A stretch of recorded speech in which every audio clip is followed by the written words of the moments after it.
Motha should help. हाँ, जरूर उनका विषय होता है।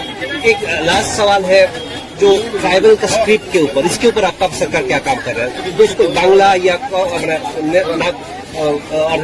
अंग्रेजी जो रोमन स्क्रिप्ट है, इसके ऊपर देवनागरी, इसके ऊपर आपका सरकार क्या सोच? मोदी जी ने कल जर्मनी में भाषण दिया, जो अपना राष्ट्रभाषा से डॉक्टर इंजीनियर पढ़ने के लिए शुरू कर दिया है। तो यह भी राष्ट्रभाषा से होने का तो आने ही वाला है। इसलिए तो हम लोग जैसे विद्याज्योति योजना किया है, सीबीएसई एफिलिएशन, सीबीएसई एनसीईआरटी किताब हम लोग चालू कर दिया है 1 साल का अंदर। ये 1949 का 15 अक्टूबर जो त्रिपुरा का साथ त्रिपुरा इंडिया का समाज हुआ था, तो भी ये होना चाहिए था, लेकिन ये बाकी पार्टी तो उसको ख्याल ही नहीं किया ना।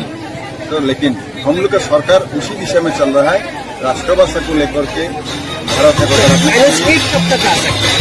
ये टाइम तो लगेगा, लेकिन हो जाएगा।